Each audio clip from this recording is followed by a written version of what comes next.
amaliyah manakah yang di mata Allah itu berbobot, ternilai, atau yang disebut ibadah yang diterima.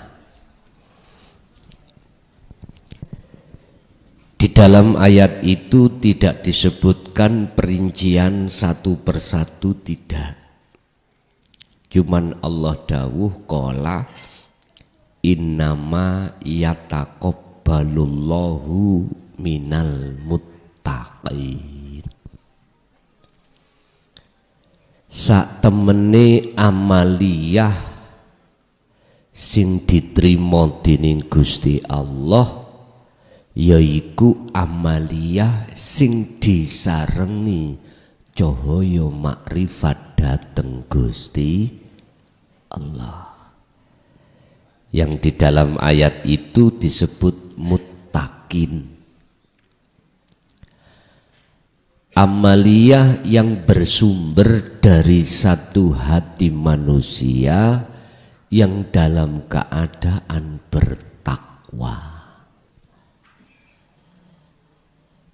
Bapak Ibu, disebut amal, jamak dari amal, itu sesuatu gerakan yang dilakukan oleh jasmani. Niki, satu perbuatan apapun yang ditimbulkan dari jasmani niku disebut amal. Lah, amal niki, ibadah niki, apakah diterima oleh Allah atau tidak, itu tergantung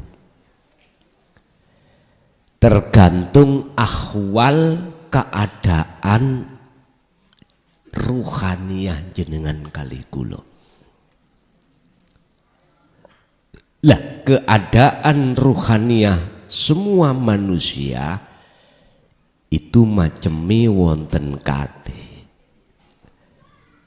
Kondisinya, keadaannya ada dua. Satu, keadaan hati makrifat dateng Allah, berarti bercahaya, terang. Ada yang hati makrifat pada selain Allah, berarti niki tidak bercahaya, artinya gelap. Gambaran hati bercahaya niku bagaimana, Pak? Bercahaya makrifat datang Allah. Gambaran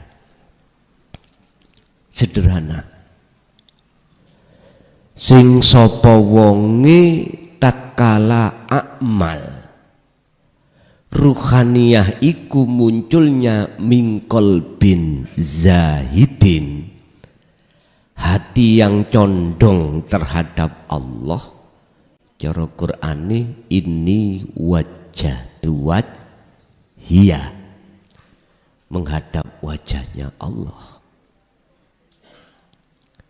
Mongko wong iku atine orang ngaku-ngaku, orang ngimani yen laku jasmaniyah munculnya itu sangka awake, tetapi sangka Gusti Allah. Lah Gusti Allah ya ning awake pundi? Itulah alladzi subhanalladzi asra bi'abdihi, ya kuwi dat kang maha suci, kang kewestanan urip, yang disebut dat hidup yang bukan sifat, sing nglakokake lan sing gerakake nindakake sedaya perkara apa wae ning makhluke. Dadi jenengan kali kula niki sing wonten muncul ning ati ini, yang muncul di dalam hati itu tidak ada iman kalau kita yang melakukan, tapi Allah. Niki gambaran. Tetapi keadaan hati manusia yang kedua adalah mingkol bin rohibin, hati sing makrifat, hati sing condong menyang selain Gusti Allah, apapun amalia,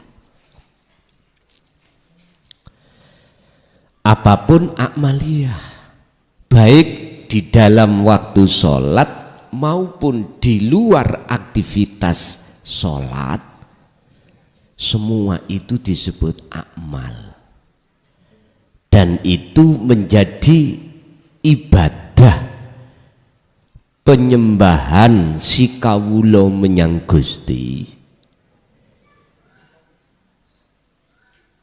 diterima apa ora. Lah ngibadah teng mriku kepara kalih wonten ngibadah sing murni mahdhuf, wonten ibadah yang tidak murni alias ghairul mahdhuf. Murni contoh sholat, zakat, poso, haji dan lain sebagainya.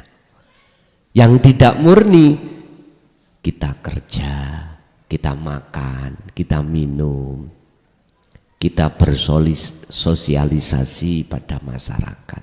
Itu ibadah yang tidak murni. Cuman pertanyaannya, keadaan hati kita ada di mana? Di nomor pertama tadi atau di nomor dua? Jelas yang keadaan di pertama mingkol bin zahidin, makrifatnya pada Allah. Yang nomor dua, jelas makrifatnya tidak terhadap Allah, otomatis ibadah baik murni atau tidak murni di mata Allah itu tidak diterima miturut surat Al-Maidah ayat 27. Nek cara Quran sing ati makrifat terhadap selain Allah niku ini wajahtunya, wajah ruhaniyah jenengan itu tidak wajhiyah, tapi menghadap terhadap sifati wajhiyah, sifatnya Allah. Apa? Lilladzi fatoros samawati wal, jadi nyembah madhep condong terhadap isinya langit dan bumi. Oleh sebab itu jenengan jangan heran kalau hati kita berkarakter mingkol bin rohibin atau condongnya terhadap selain Allah, waktu sholat iling babakan urusan dunya. Ampun heran. Di Quran loh Pak, sampai cari nggak akan ketemu waktu yang disebut nyembah, ngibadah, luwih-luwih sholat itu ada perintah untuk menghadap terhadap selain Allah, nggak ada. Sehingga mengapa di dalam Al-Quran kalau kita bicara masalah nyembah atau masalah sholat,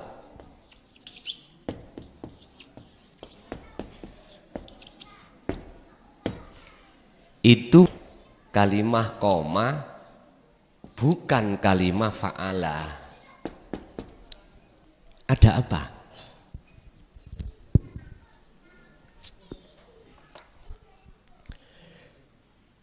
Di seluruh isi Al-Quran, kalau bicara masalah sholat, nyembah, menghadap, itu pasti memakai kalimah koma, bukan fa'ala. Ternyata jawabannya sederhana. Kalau fa'ala melakukan. Kalau fa'ala itu sebatas jasmani, belum menyentuh ke rohani. Kalau koma itu menyentuh sampai ke rohani. Artinya apa?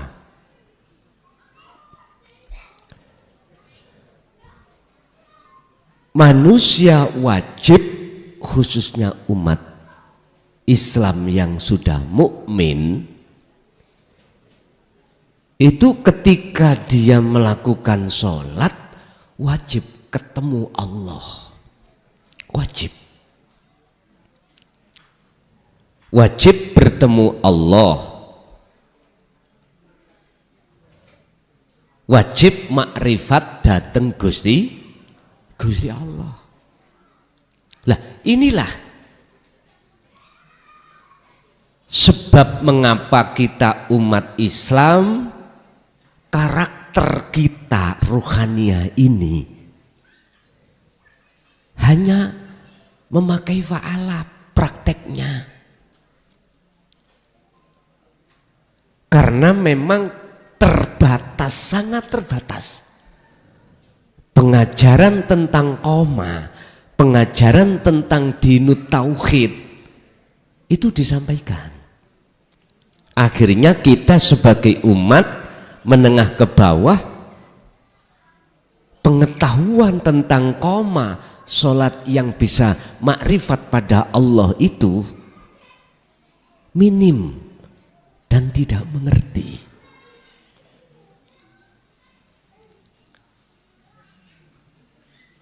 Bapak Ibu hadirin jamaah rahimakumullah. Kita tahu bahwasannya kesempurnaan, kekafahan agama Islam itu posisinya ada di titik makrifat. Syariat thariqat, hakikat makrifat. Tapi berhubung tentang keilmuan, pengetahuan, hakikat makrifat itu tidak disampaikan di tengah masyarakat umum, maka otomatis masyarakat itu tidak begitu mengenal, memahami tentang ruhaniyah kita pada Allah. Yang alasannya tidak disampaikan berbagai macam. Dan inilah Bapak Ibu menghambat perjalanan ruhaniyah jenengan kali kula ning wonten donya iku untuk mengenal dateng sejatine Gusti Allah. Akhirnya jenengan kali kula nggih diwuruki fa'alato. Sing penting laku jasate. Ngoten tok. Akhirnya ruhaniyah jenengan yang biasanya karakternya itu amaroan, bludrek, ngamuan, sampai tuwek nggih ngamuan. Karakter kita ada hasud, sampai tua senengane hasud. Karakter sampean kali kula mulai sejak dewasa ini berpenyakit, hati ini penyakit takabur, sampai tua ya takabur. Serakah ya tetap serakah. Dan sifat-sifat Allah ini Pak, yang menjauhkan ruhaniyah sampai datang Allah.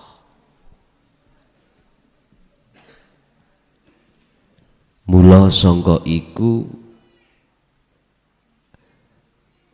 sinten yang mau disalahkan? Nggak bisa kita menyalahkan masyarakat, nggak bisa. Lawang kita itu memang namung dicekoki,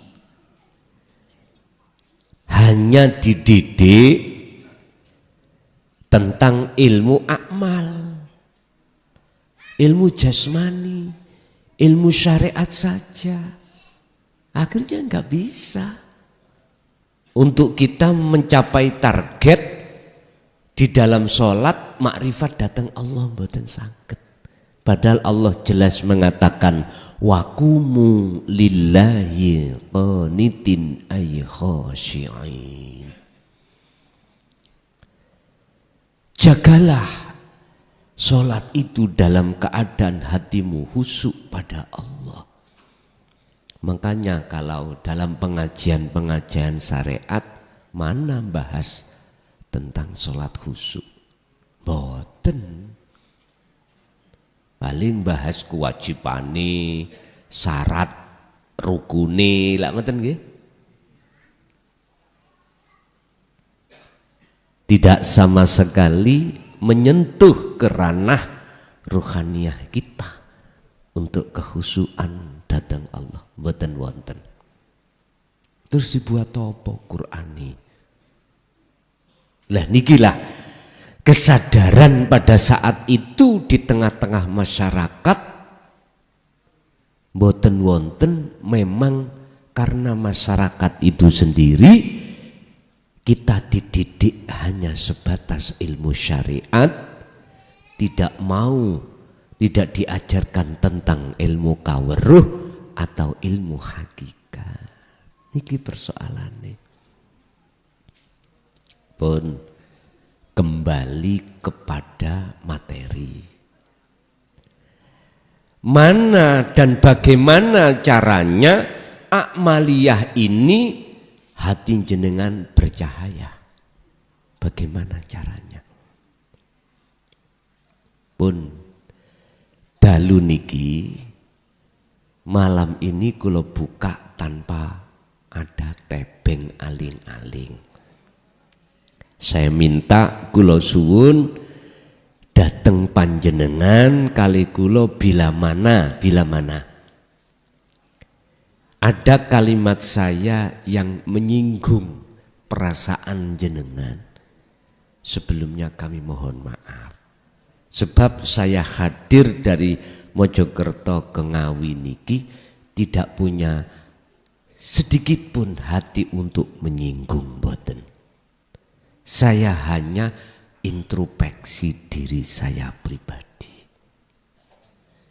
Jadi saya tidak mencari celo ilat orang lain. Kita ngaji duduk di sini hanya mencari celah hati kita masing-masing. Tidak mencari celah ilat penyakitnya orang lain, tidak. Sekali lagi kita ngaji ini cuman untuk mencari kesalahan hati kita pada Allah masing-masing. Mboten mencari celahnya orang lain. Pun al-a'malu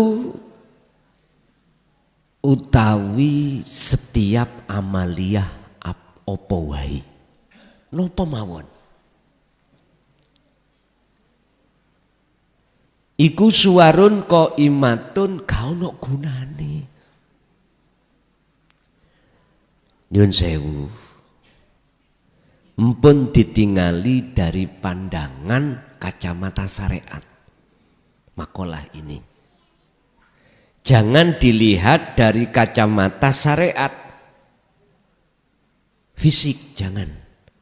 Lihatlah dari kacamata hakikat ruhaniyah. Setiap amaliyah apapun, baik yang dikatakan ibadah murni atau tidak murni, di mata Allah itu tidak berguna, tidak bermanfaat. Berarti akmal kita tuas akmal. Ngapunten, sekali lagi saya mohon maaf. Perbuatan amaliyah yang kita sebut ibadah macam apapun, di mata Allah itu tidak ada gunanya. Ingat di dalam kitab Ihya, Imam Ghazali ya, karangane iku Imam Ghazali, Muhammad bin Muhammad ibnu Ahmad Al-Ghazali. Iku ditukani Gusti Allah. Ghazali, adanya kau kumasukkan ke rahmatku, surgaku bukan sholatmu, bukan ibadah lainnya, bukan. Tapi karena satu, ketika saat kau menulis mushaf ilmu Ihya, di situ pernah terjadi kau membiarkan si lalat minum mangsi di asbakmu dan kau biarkan dan kau terdiam. Hanya persoalan itu. Apakah akmalnya, Pak? Bukan.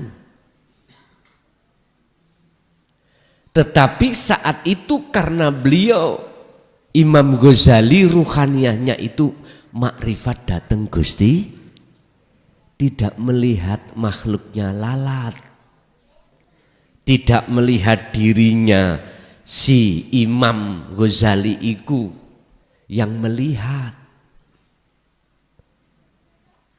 Tapi semuanya itu, beliau itu dalam keadaan ruhaniyah itu disebut ma'rifatullah. Hanya memandang apa itu kehendak, apakah itu af'alnya, semuanya itu milik Allah. Sepele Pak nggih. Tapi makalah ini sampun diartikan, oh berarti Imam Ghazali sholatnya gak khusyuk. Jangan begitu. Ini contoh kecil. Contoh kecil. Jadi amaliyah apapun yang terjadi pada diri kita, manakala hati kita tidak makrifat pada Allah, ini di mata Allah tidak ada gunanya.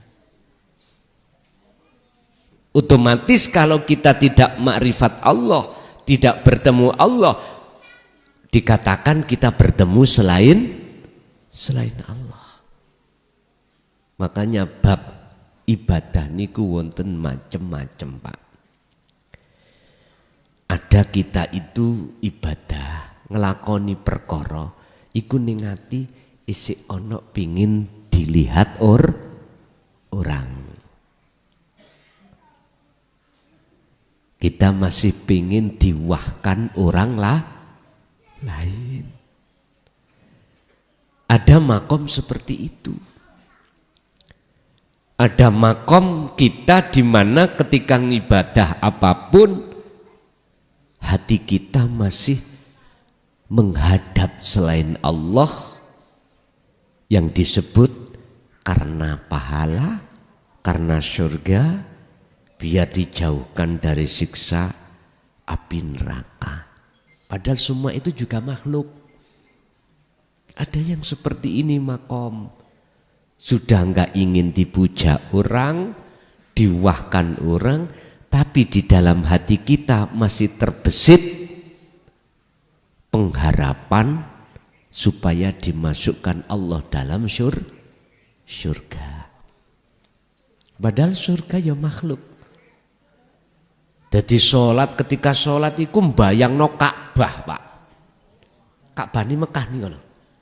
Kadang mbayangno lafat Allah. Wis macem-macem lah. Kadang bayangno surga isinya. Ini sih makhluk. Kilahuma, kedua pekerjaan ini, ibadah yang seperti ini ing mungguh Gusti Allah iku madmumun. Masih dipaidu dening Allah. Masih dicaci, dihina oleh Allah. Dan ini makom-makom kita sebagai umat manusia. Ada lagi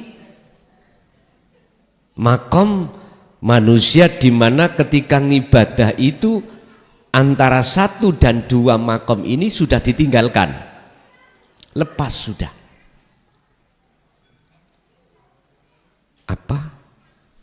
Hatinya itu sudah makrifat pada Allah, sehingga condongnya hati ini wajah tuwaj iya.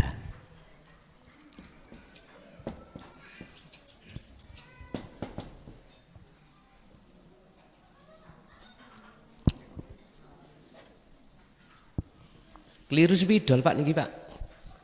Niki sepidole ora kena digosok. Hati wonten sepidol sing kenging digosok.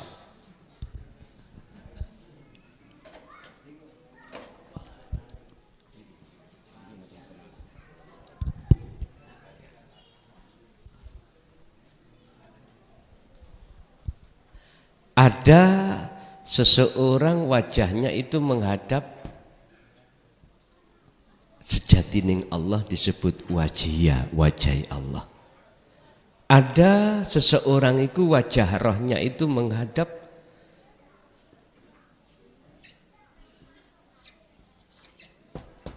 fatoros samawati wal ard.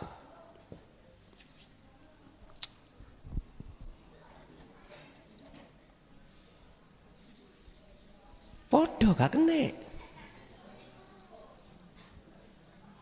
Oh mungkin papane ya. Papane njok ganti sing halus.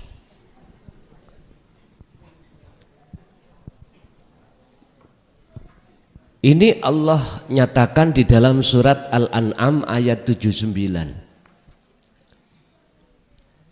Seseorang ketika ngibadah itu ada kalanya wajah ruhnya itu makrifat datang Allah. Ada kalanya wajah ruhnya itu makrifat pada isi langit dan bumi. Ini makhluk. Lah, ahli ibadah al-ubad yang ketiga niku menghadap ini. Makrifat. Terus bagaimana caranya ruhaniyah sampean kali kula bisa menghadap wajah Allah? Ini harus dikasih nur makrifat.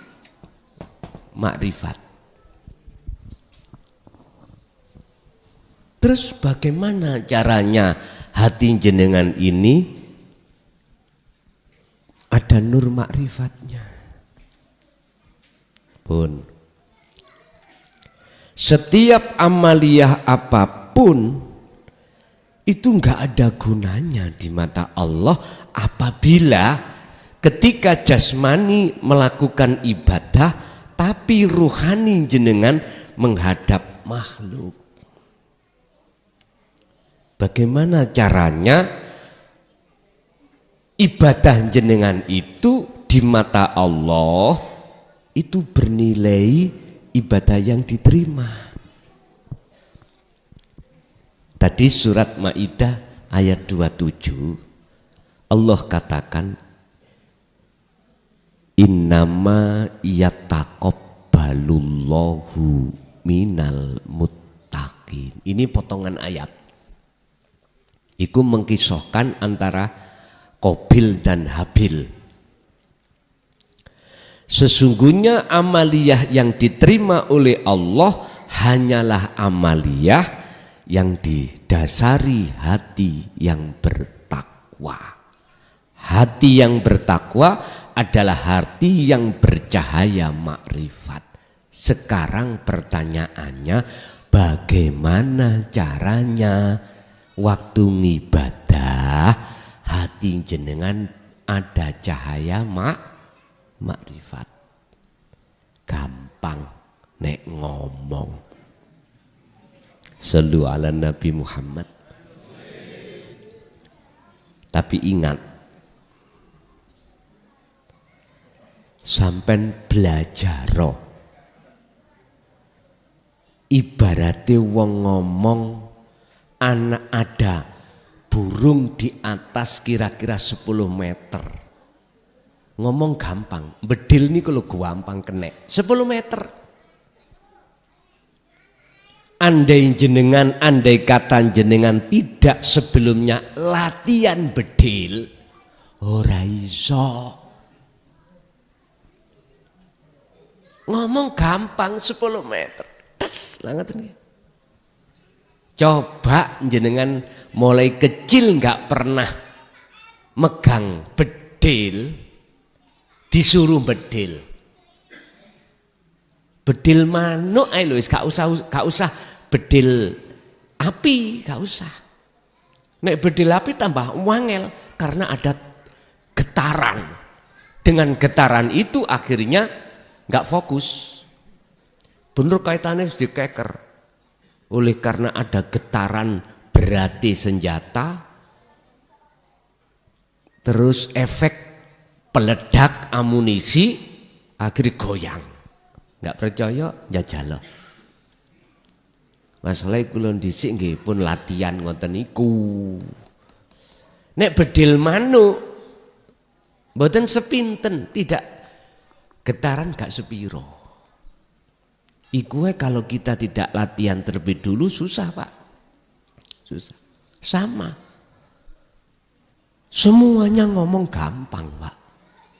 Tapi ketika praktek kalau kita tidak latihan dulu susah untuk bisa mendatangkan cahaya makrifat.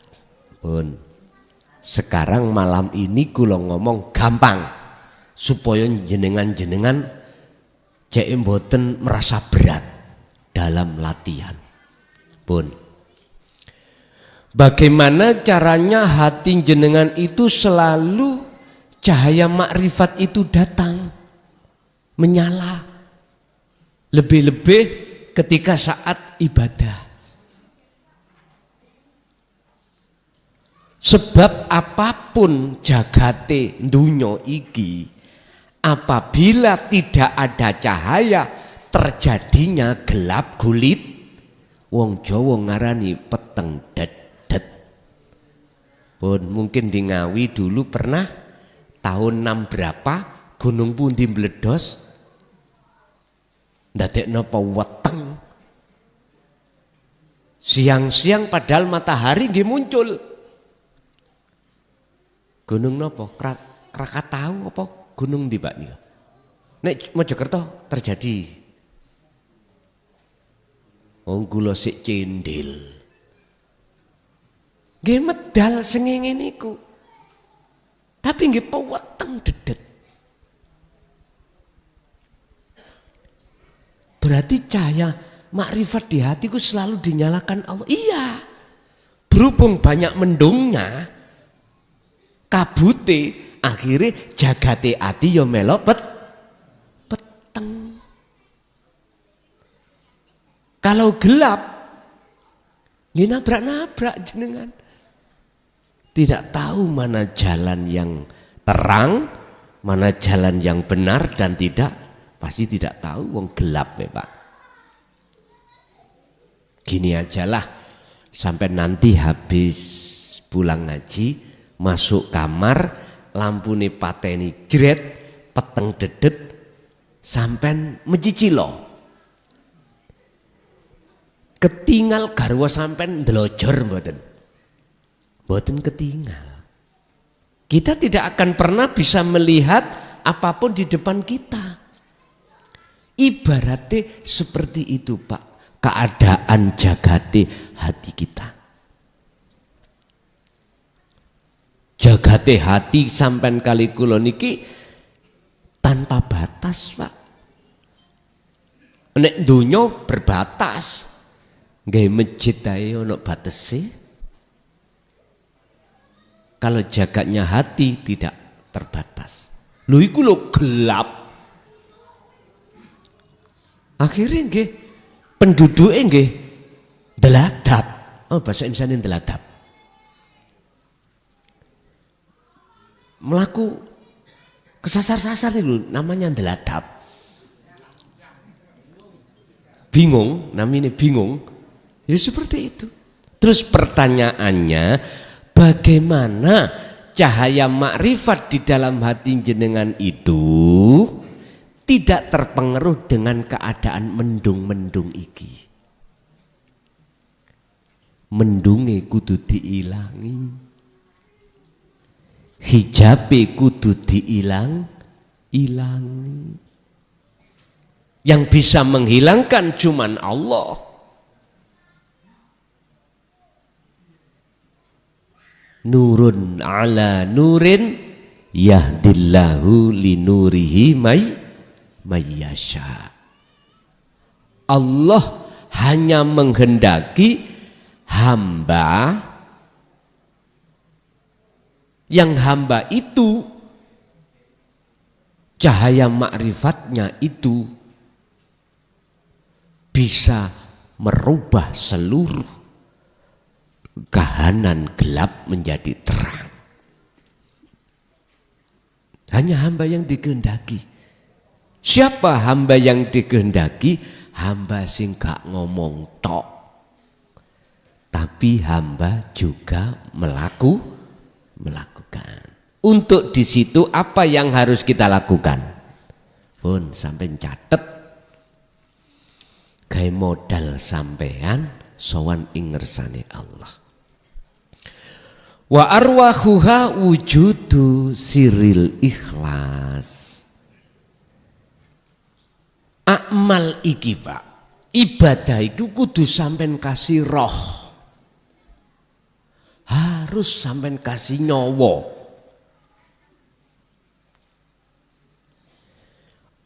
Apa ruhnya akmal? Apa ruhnya ibadah? Disebutkan yaiku wujudu sirril ikhlas, wujudu sirri ikhlas fiha ing dalam amal. Yaiku kudu nekakno wujude rahasiane ikhlas. Sederhana, Pak. Siril ikhlas iki disebut cahaya makrifat. Muncule niku sing bisa menghilangkan seluruh hijab mendung-mendung iku hanya karena jenengan iki meletakkan rahasianya ikhlas di hati jenengan. Pundi mana rahasia ikhlas iku? Pun ngeten. Jenengan apa yang muncul dan timbul, kemauan, perilaku yang terjadi pada diri jenengan, jenengan iki atine gak duweni iman, tidak beriman kalau jenengan yang melakukan. Tapi sopo? Urip ning jero jenengan. Yang urip iku bukan jenengan. Ya kuwi sejatining Gusti pun iku carane. Gampang nggih? Cara Bu. Prakteke yo napa? Prakteke. Ngeten. Prakteke ngeten. Mengki sampean praktekno waktu napa mawon. akal jenengan lepaso urusan dunya. Walaupun iku utange akeh. Ya. Masalah-masalah iku bertubi-tubi lepaso. Kosongno akal jenengan sangka dene hal-hal itu. Iki mboten saged. Kalau tidak dibarengi hati jenengan melepaskan diri jenengan. Niki tetap sik mlebu mawon. Utang sik mlebu. Apa maneh benjing ditagih, mlebu maneh. Wayahe kredite kudu dibayar. Ini akan hilang musno manakala disertai dibarengi pelepasan hati jenengan, pelepasan keakuan jenengan.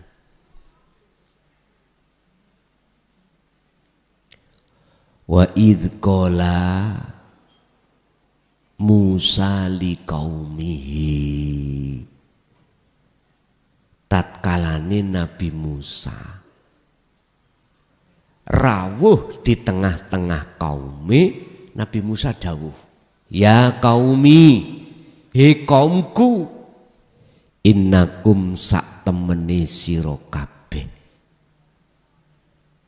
iku dolam tum dongani ngoyo sira kabeh menyang dirimu sendiri, anfusakum ing awak dhewemu. He kaumku, awakmu iku ndolim nang awakmu. Dolime awakmu ning awakmu iku padha karo ndolimi awakmu nang Gusti. Bentuke napa ndolime kaum itu? Bittikhadhikumul ijlah, mengadakan perkara sing ora ana, mengadakan perkara sejatinya yang tidak ada. Kula wangsuli mlih, mengonokno perkara sing ora ana sejatine. Sinten Pak perkara sing ora ana sejatine? Sakliyane Gusti, dengan bentuk ya napa? Hatine kaum iku mang Pak merasa keakuan diri makhluk iki duwe ini, duwe iku, iso iki, iso ngunu, iso ngene. Akhirnya jenengan sholat iku merasa bisa sholat. Krana sholat iku diakoni sholate dhewe. Niku lho maksude ndolimi ning awake. Sebab sapa wong ndolimi ning awake, mongko betul-betul wong kuwi ndolimi nang Gusti Allah. Kalau di dalam ayat itu mau maksudnya bittikhadikumul ijla, dengan bentuk umat Nabi Musa iku nyembah sapi utawa anake sapi disebut. Mangkane iki Dzulhijjah ayo dibeleh. Cuman umat Islam beleh sapi dohir, sapi batine dijarno lemu-lemu Pak. Dan sapi jero iki ora iso mati. Bendino mangan, bendino njaluk bagian. Akhirnya waktu sholat diakoni, sholatku lho iki. Berarti sapine oleh suket. Mangan terus Pak. Ya napa oleh gak getot Pak. Keadaan ruhaniyah akhirnya jadi budaknya hawa nafsu ngene iki. Bittikhadikumul ijlah. He kaumku, marenono kelakuanmu. ndang lekas tobato ila bariikum maring Gusti kang dadekno awakmu. Ya urip ning awake. Carane ya napa? Bagaimana caranya bertobatnya kaum itu? Bertobatnya kita. Biar hati gak gelap, biar hatiku terang benderang. Faktulu anfusakum, bunuh diri yo.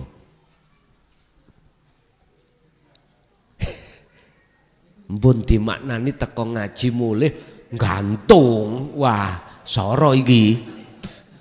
Aku dituntut. Faktulu do matenono sira kabeh anfusakum ing awak dhewe sira kabeh. Iki ayat iki bahaya lho, Pak. Kalau tidak membuka Al-Qur'anul Qadim, buka Al-Qur'anul Karim tok bahaya. Akhirnya diartikan bunuh diri. Loh ini sering terjadi. Ngajine tak sawang-sawang, mantuk-mantuk. Tapi mari mantuk gak balik. Iku jenenge keturon. Akhirnya mantuk pahamane bunuh diri. Akhirnya ada uang 50.000 beli tampar.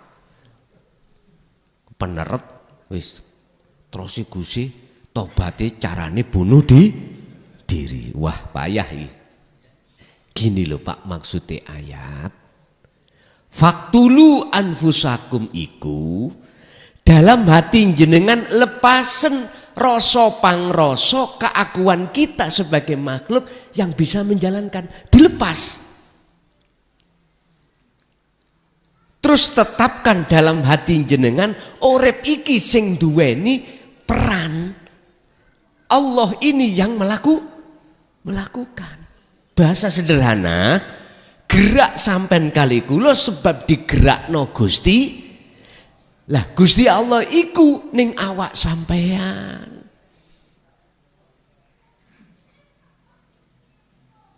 Idza sa'alaka ibadi anni fa inni qaribun. Muhammad dalem Gusti waraono umatmu ya. Siap. Yen ana umatmu takon. Aku iki ning ndi? Terus Gusti Allah. Jawaban fa inni qaribun. Aku iku dewekan. Bahkan aku iku ya ning jero ya ning jaba. Bahkan wa nahnu aqrabu ilaihi min hablil warid.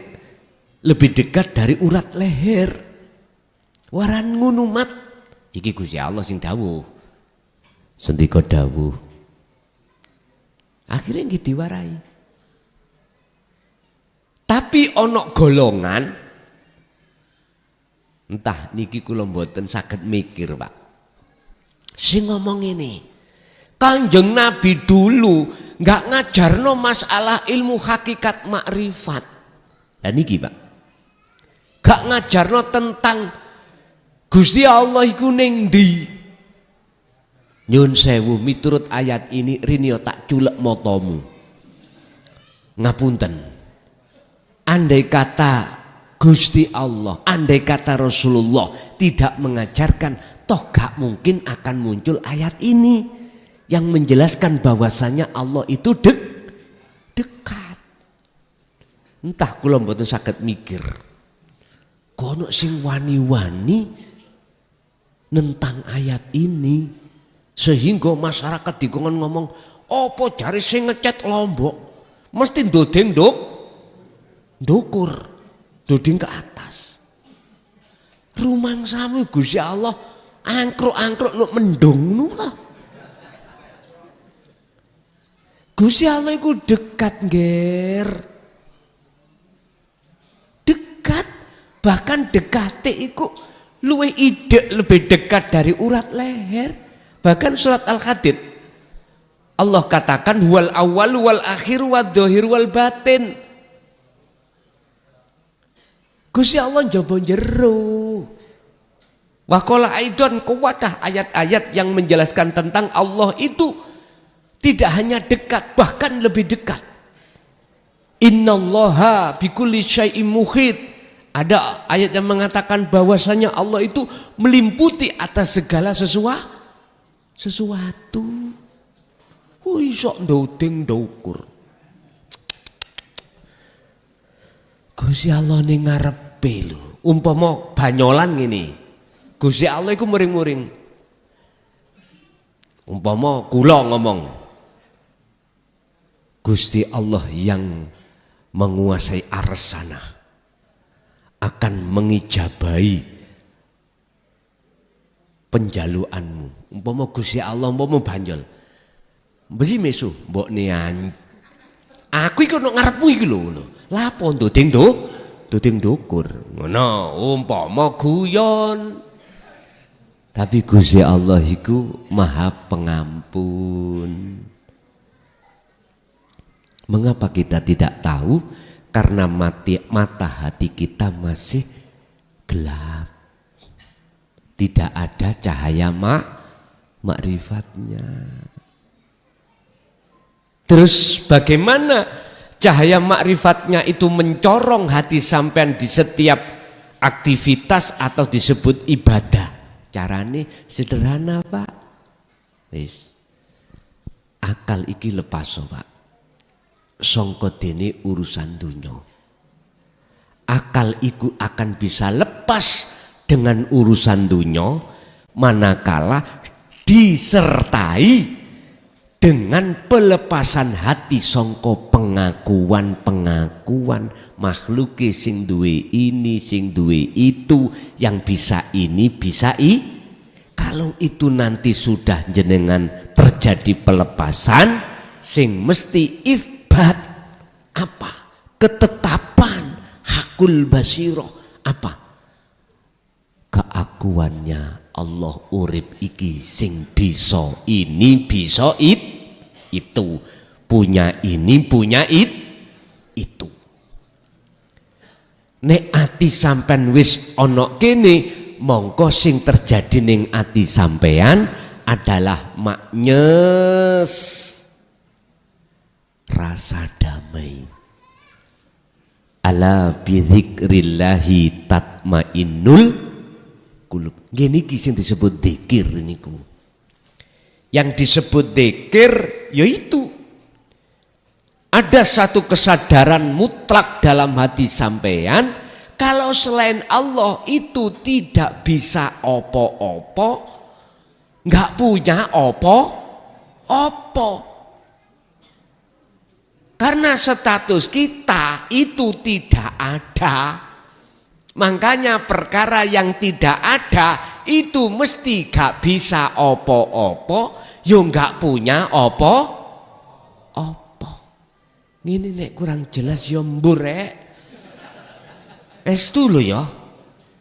Kula mawon ngangsu ilmu kawruh nangene abah kula mboten dijelasno ngene. Dijotosi sing ya. Wong takone digepuki kancinge lawang. Wis rungokno ayo aja kakek cocot. Ngono. Dadi awak dhewe dadi santri ini ya wis meneng ae. Mlebu kuping kiwa metu kuping. Piye maksude? Pak, kula niki punya jamaah tahun 2000 sampai 2005. Kula niki bahas tentang ilmu sejati. Bahas tentang ilmu tauhid. Ilmu kawruh niki, tapi dengan bahasa menirukan bahasa mursid kula dhewe, yaiku abah kula, bahasa isyarah. Kula takoki 5 tahun. Niku zamane kula niki santrine gur lanang tok, Pak. Kula mboten nrimo santri wedok. Nggih tuwek-tuwek. Pak, Mbah, jenengan paham mak 5 tahun. Keterangan sing kula sampekno. Jawabane mboten ngomong, Pak. Ngeten. Ya Allah, wis padha. Aku biyen yo ngono, Pak. Ngoten niku ndadekno ati kula gresah, Pak. Walaupun di situ saya tahu semua karena Allah, tapi sifat manusiawi basariah niki nggih gresah. Akhirnya metu unek-unek ngeten. Kayak minteri Gusti Allah. Gusti Allah tak wurui. Gini ki cara bahasane ngoten kartoloan guyon. Gusti nek kayak ngene modele kapan paham-pahami? Niku Mbah Nyol. Nggih. Nyuwun izin Gusti. Kula gelar mboten isyarah tapi maknanya aja. Ben jelas. Dos pundi? Jawabane sederhana, Pak. Nek gelem gulumu dipedhot. Ngoten niku nek tiyang sakniki lak mikir piye anakku, piye bojoku, lak ngoten nggih. Lah gulu dipedhot. Ternyata bukan maksud zaman nalika itu secara fisik diputus, tidak. Jenengan dipedhot diputus dengan urusan-urusan dunya. Tidak hanya secara ruhaniah tetapi juga secara jasmani. Bicarane diturokno Gusti Allah meh setahun. Berarti kan kailing apa? Gitu. Coba sampean tilem. Lah gak kelingan utang. Mboten kelingan maem, mboten kelingan kesenangan dunya. Aku iki turu nek ndukure stream bed apa nggone pring ya. Wis mboten mikir. Nek wis turu kan wis mboten enten, Pak ya. Diturokno gedene sakmono meh setahun. Akhirnya masyarakat kula ngomong, "Guson saiki gendeng." Ini turu ya apa ya? Apakah kurang lama Ashabul Kahfi di dalam gua? 300 lebih tahun. Kula lho namung meng setahun mboten enten, Pak. Setahun tidak ada. Sebab kula ajenge tilem iku kula bunderi. Sing jenenge tanggalan iku. Wis meneh aku mulai turu. Kula bunderi. Terus sadar-sadar kula hitung. Loh. Oh berarti gak ono setahun. Sik sakmono. Lah akhirnya menginjak tahun 2007 barulah saya gelar secara terang-terangan di muka umum. Tadinya singit-singitan, Pak. Pondok dulu Jaya Baru itu sebelum gedung niku gubuk, Pak. Ukuran sekitar 4 kali 5. Angkring, Pak. Jadi ngajine dalu. Nek sepi wong klesik. Bahasa isyarah hae klesik. Tahu klesik-klesik nggih? Kalem-kalem. Mboten damel speaker ngeten mboten. Lah. Masuk 2007 baru di luar. Di luar berarti di teras rumah dengan orang yang bisa dihitung jari. Udah. Akhirnya merambat di luar. Kalau ada acara undangan ngaji baru kula buka. Wis mulai, Pak. Yang namanya sapi ning jero iki kepanasan, kewegeran pun. Para tokoh agama wis mboten kondusif. Wis. Dan itu memang proses saya yang harus saya lewati. Akhirnya detik niki jenengan kalih kula niku sudah terang benderang, artinya ilmu itu tidak dirahasiakan lagi.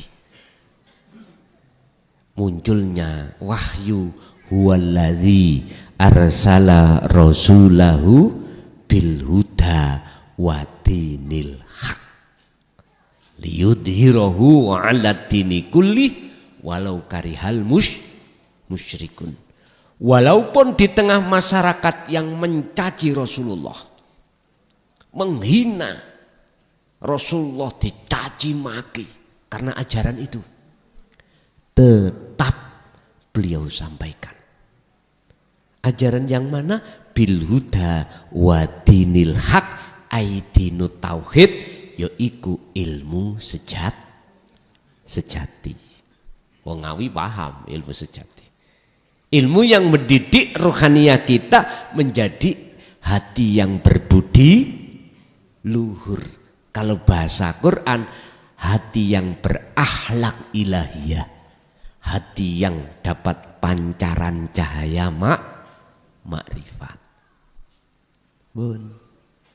Sehingga nek sawahe dikroyok tikus mboten nelongso.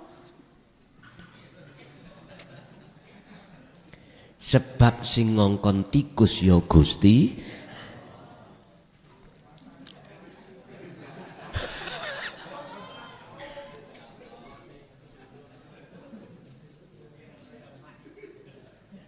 Ngawi sak mangke panen tikus. Saya tadi melihat lewat jalan kok ada lampu merah-merah biru. Iki nyapa? Kula kinten tiyang pados kodhok. Ternyata kula wau tangklet dateng Mbah Yai, napa? Uniku njerati tikus. Engko samarku sing jerat melok kejerat.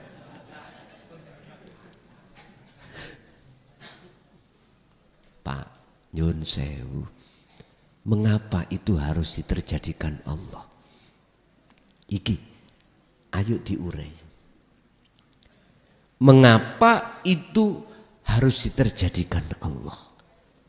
Di saudara kita yang ada di Ngawi, ada apa? Padahal Pak nyun sewu, kula tangklet riyen. Jenengan niku makhluk napa mboten? Tikus niku makhluk mboten?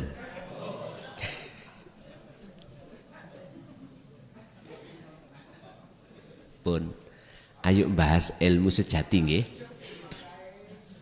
Ilmu sejati ayo dibahas. Nek ilmu syariat wis gelotok sampean. Ayo belajar nguri-nguri ilmu sejati. Ayo belajar nguri-nguri ilmune Kanjeng Nabi, ilmu tauhid. Ngeten nek. Kita sejak kecil, Pak, sebetulnya wis dididik oleh orang tua kita tentang status kita bacaan la haula wala quwata illa billah. Bacaane wis diunekno. Cuman prakteke isine la haula itu tidak kita ketemukan. Ternyata ngeten. Kita makhluk ini la haula tidak ada, tidak bisa punya daya upaya untuk melakukan apapun. Coro tikus sendiri tidak punya daya upaya untuk merusak tanaman atau makan tanduran. Enggak ada. Kita pun tidak punya daya upaya untuk nandur pari. Enggak punya. Asli nih loh Pak yo. Ayo kita bilang asli nih. Wala quwata, makhluk itu juga tidak punya kekuatan untuk bisa menanam padi. Sama dengan tikus. Tidak ada bisa tikus daya upaya untuk merusak, untuk makan padinya. Enggak ada.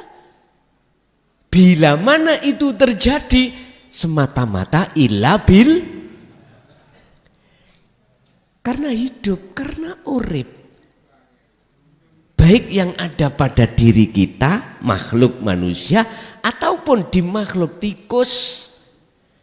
Dan hidup yang ada pada diri kita manusia makhluk dan diri Makhluk tikus iku la farqa bainahum, tidak ada bedanya bagi siapa?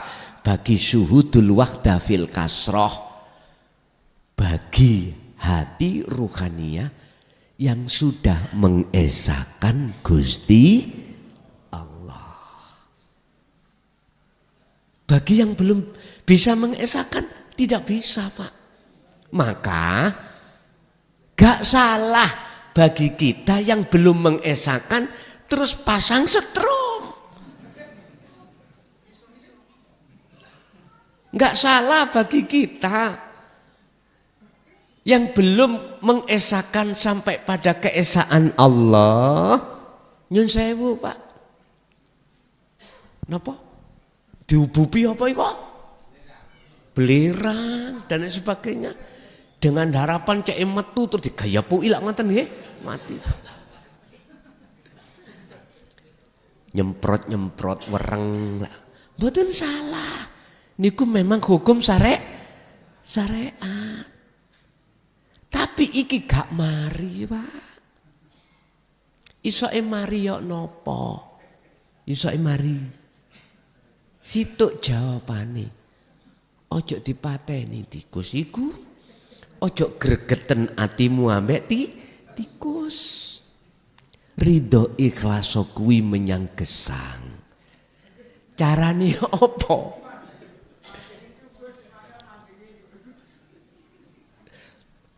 Iku iso mari satu caranya. Dimarekno Gusti. Wakat bayan Gus kabeh ngono. Ngene lho dulur. Gusti Allah mareni iku ya ana maksude. Gusti Allah gak mareni nekakno penyakit iku ya ana maksude. Cara saya itu wis ora udal-udal hukum syariat. Nek udal-udal hukum syariat kok boleh mencari kesalahan manusia orang lah. Ini Pak Yun sewu. Mungkin sampai buka di dalam surat Ar-Rahman. Ning kuno wonten ayat sing bolak-balik di baleni. Fabi ayyi ala rabbikuma tukadziban. Wis tah iki cara Gusti Allah dawuh. Nikmat apalagi yang kau dustakan dari aku. Jadi kita tidak sadar Pak, isoke ambekan iku sebab diambekno Gusti. Kita bisa nyawang rungu berjalan apapun karena sebab dilayani Allah. Lah wong hati kita enggak sadar, enggak ada kesadaran kalau setiap saat dan waktu yang melayani kita sebagai makhluk itu cuman Allah dengan bentuk kita aku kalau kita yang melakukan itulah akhirnya Gusti Allah ya muring ditenonaken tak jukukno wayangku situk jenenge Atikusu. Gus dalem Gusti rusaken tandurane si A. Mboten panganen rusaken tandurane si A. Wong si A iku wis ngerti to apa ora ngerti to. Isoke si A nandur ya aku. Terus pari oleh cukul ya si nyukulno aku. Lah kok sebab tak emes, sebab tak rambut, aku. Wis Gus, anjurno Gus. Siap Gusti dihancurno. Kadang-kadang belum woh, sik ket cukul ngoten disikat. Terus Gusti Allah ngomong ngeten. Hei menungso, apa urusamu?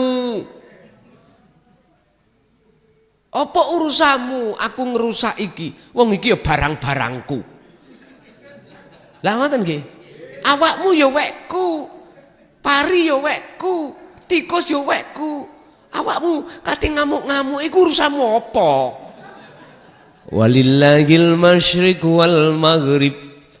Semua makhluk jagat timur sampai jagat barat itu wae Gusti masih dirusak Allah dhewe kate ngomong apa? Iki bahasane Gusti Allah. Lah ngono iku ben gak ngono ngene. Wis sak mangke awak dhewe harus berakhlak ilahiyah. Pun iku jawabane. Ojo ndolimi menyang awake. Sebab sapa wonge sing ndolimi terhadap dirinya sama halnya ndolimi terhadap Gusti Allah. Ndolimi sing apa sih Pak nang awake? Nggih, cara kula iki sing ngaji aku. Sing ngomong aku. Kita aku. Makhluknya dalam hatiku ya. Lah niki contoh kecil mawon ngeten niki. Ya niki kula dolim neng awakku dewi. Oleh sebab itu faktulu anfusakum lakonono. Bunuhlah keakuanmu itu, merasa keakuanmu, dirimu yang melakukan. Kalau kau sudah membunuh hal itu atau menjinakkan hal itu, maka muncul dalam hati jenengan semua keakuannya Allah. Dalikum khairul lakum inda bari'ikum. Itu lebih baik yang kau lakukan di mata Tuhanmu. Sebab dengan begitu aku kok gak ngongkon tikus ngerusak. Pun nggih semrot jawabane nggih. Tujuan sampean iki mau mematikan keakuan diri, bukan maksudnya tikuse gak bukan Pak nggih. Bukan. Tujuan sampean iku mau mematikan keakuan diri karena proses supaya cahaya makrifat di dalam hati jenengan itu mencorong. Dengan begitu maka ruhaniyah sampean menghadapi makrifati betul-betul menyang Gusti.